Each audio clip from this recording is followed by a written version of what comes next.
Arithmetic mean. Arithmetic mean of a given set of observations is their sum divided by the number of observations. Arithmetic mean of a given set of observations is their sum divided by the number of observations.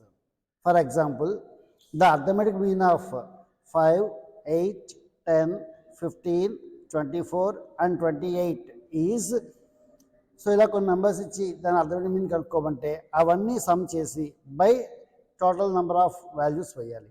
So ఇక్కడ 6 values ఉన్నాయి, 5, 8, 10, 15, 24 and 28. So sum up చేసి by number of values 6 రాయాలి. 5 plus 8 plus 10 plus 15 plus 24 plus 28 whole by 6 that equal to 90 by 6 that is equal to 15. In general, if x1, x2, so on, xn are the given n observations, then their arithmetic mean, usually denoted by x bar, is given by x bar is equal to x1 plus x2 plus x3 plus so on xn whole by n, that equal to sigma x by n.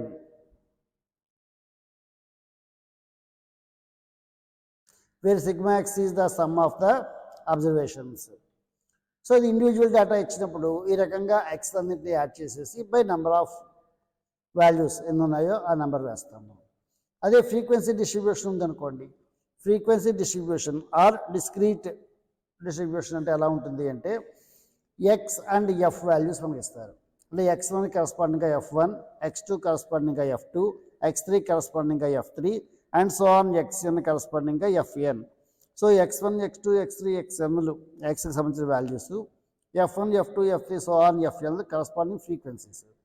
అంటే x1 అనేది f1 times ఉందన్నమాట, x2 అనేది f2 times ఉంది డేటాలో, x3 అనేది f3 times ఉంది డేటాలో, so xn అనేది fn టైమ్స్ ఉంది డేటాలో. So in general x bar అంటే అర్థం ఏంటి, మనకి మొత్తాన్ని సమప్ చేయడం కదా.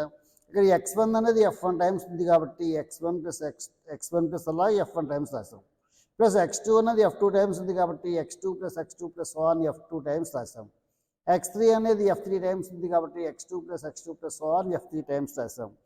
అలాగే xn అనేది fn టైమ్స్ ఉంది కాబట్టి xn plus so on fn times రాస్తాం.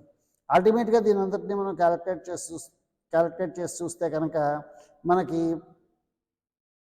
Sigma f x by sigma f అనే ఫార్ములాలోకి దీన్ని మనం సెట్ చేయొచ్చు అనమాట.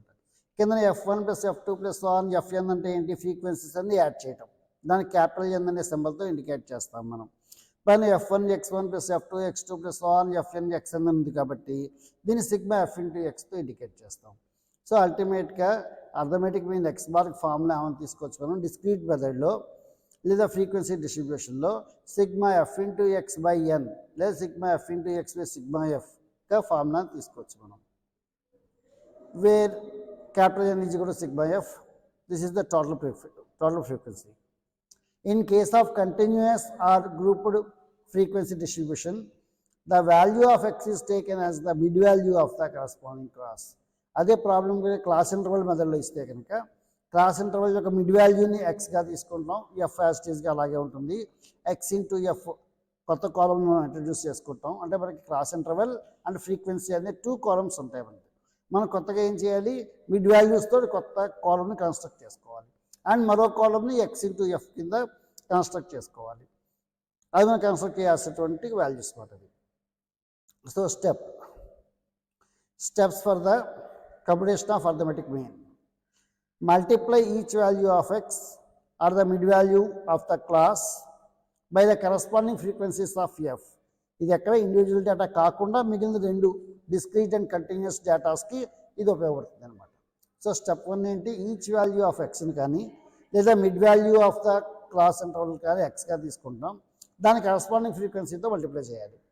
Obtain the total of the products in step 1 by using sigma f into X. అలా ప్రతి రోకి ఎఫ్ ఎక్స్ ఉంటూ ఉంటాయి మనకి కరస్పాండింగ్గా, అవన్నీ మల్టిప్లై చేసేస్తూ ఆ కాలమ్ అంతా యాడ్ చేయాలి, ఎఫ్ ఇంటూ ఎక్స్ కాలమ్ అంతా యాడ్ చేయాలి, దాన్ని సిగ్మా ఎఫ్ఎక్స్ అంటాం మనం. Divide the total obtained in step 2 by n is equal to sigma F the total frequency. So కొన్ని లెక్కలు చూద్దాం మనం. The intelligence quotients of 10 boys in a class are given below: 70, 120, 110, 101, 88, 83, 95, 98, 107 and 100. Find the mean IQ. So mean value కావాలి అని అడుగుతున్నాడు. ఇది individual data, numbers ఇండివిజువల్గా ఇచ్చాడు. సో నేను ఏం చేస్తాము, ఈ 10 వాల్యూస్ని యాడ్ చేసేసి హోల్ బై 10 వేస్తాం. ఎక్స్ బార్ అంటే ఎంత, sigma x by N.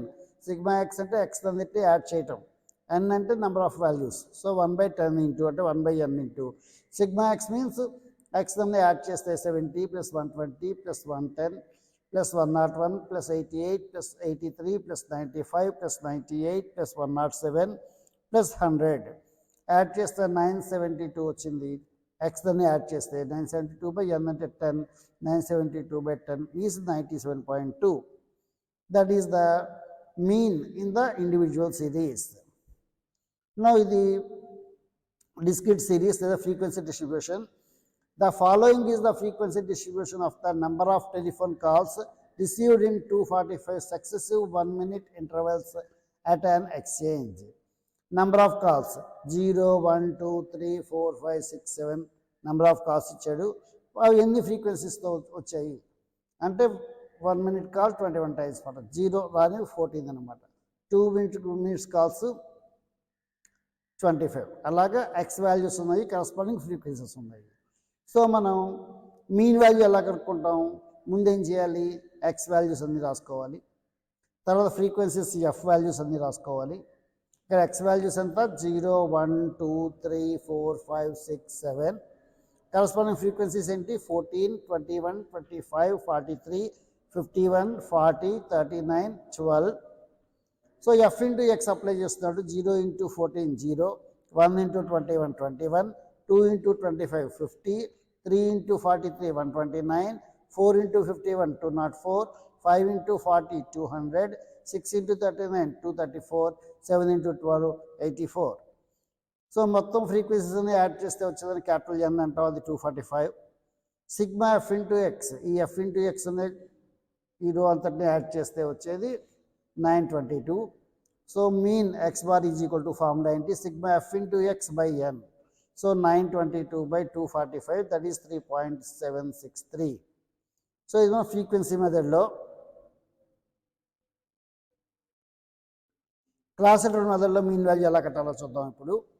So class intervals ఏంటి ఇచ్చాడు ఇక్కడ, 0 to 10, 10 to 20, 20 to 30, 30 to 40, 40 to 50, 50 to 60, 60 to 70 అనే క్లాస్ ఇంటర్వల్స్ ఇచ్చాడు.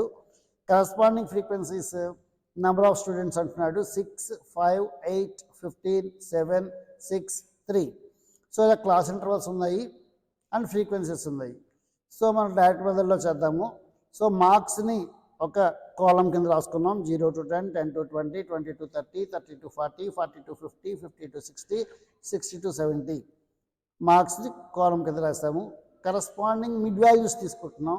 0కి 10కి మిడ్ వాల్యూ ఎంత, 0 + 10/2 యావరేజ్ అనమాట 5. 10కి 20కి ఎంత 15, 10 + 20 30/2 అంటే 15. సిమిలర్లీ 20కి 30కి ఎంత 25, 30కి 40కి ఎంత 35, 40కి 50కి ఎంత 45, 50కి 60కి ఎంత 55, 60కి 70కి ఎంత 65. సో ఈ మిడ్ వాల్యూస్ని కరస్పాండింగ్ ఫ్రీక్వెన్సీస్ రాసుకోవాలి. ఫ్రీక్వెన్సీస్ ఎంత ఇచ్చాడు, 6, 5, 8, 15, 7, 6, 3 వాటిని కూడా మనం కాలం కింద రాసుకోవాలి. ఇప్పుడు మన దగ్గర ఎక్స్ వాల్యూస్ ఉన్నాయి, ఎఫ్ వాల్యూస్ ఉన్నాయి. మనం ఎఫ్ ఇంటూ ఎక్స్ అనే దాన్ని కన్సిడర్ చేయాలి. మనకి యాక్చువల్గా ఏంటి ఇచ్చేటవాడు, మార్క్స్ అనేది ఒక కాలం కింద ఇచ్చాడు, నెంబర్ ఆఫ్ స్టూడెంట్స్ కూడా ఒక కాలం కింద రాసుకున్నాము. మనం కొత్తగా కన్స్ట్రక్ట్ చేస్తున్నాం ఏంటి, మిడ్ వాల్యూ కన్స్ట్రక్ట్ చేస్తున్నాం, ఎఫ్ ఇంటూ ఎక్స్ కన్స్ట్రక్ట్ చేస్తున్నాం. సో ఏమవుతుంది, ఎఫ్ ఇంటూ ఎక్స్ తీసుకుంటే 5 × 6 30, 15 × 5 75, 25 × 8 200, 35 × 15 525, 45 × 7 315, 55 × 6 330, 65 × 3 195. సో సిగ్మా ఎఫ్ అంటే ఎంత వచ్చింది, ఎఫ్ని కలిపితే 50 వచ్చింది. సిగ్మా ఎఫ్ ఇంటూ ఎక్స్, ఎఫ్ని ఎక్స్తో ఇంటూ చేస్తే వాల్యూస్ అన్ని యాడ్ చేస్తే 1670 వచ్చింది. సో మీన్ యొక్క డైరెక్ట్ ఫార్ములా ఏంటంటే x bar is equal to sigma f into x by sigma f. Sigma f into x ఎంత 1670, బై సిగ్మా ఎఫ్ అంటే ఎంత 50. So that is 33.4 is the direct మెథడ్లో మనం చేసేటువంటి ఆన్సర్ అన్నమాట. మనకి ఇక్కడ ఇండైరెక్ట్ మెథడ్ అని చెప్పి ఉంటుంది. ఆ ఇండైరెక్ట్ మెథడ్ ద్వారా కూడా చేయొచ్చు, బట్ ఎప్పుడు కూడా మనం డైరెక్ట్ మెథడ్ యూస్ చేసుకుంటూ లెక్కలు చేయడం బెస్ట్. సో నేను డైరెక్ట్ మెథడ్లో ఉండే లెక్కలను ఎక్కువగా ఎక్స్ప్లెయిన్ చేసుకుంటూ వెళ్తాను నేను. ఓకే, బాగా ప్రాక్టీస్ చేయండి.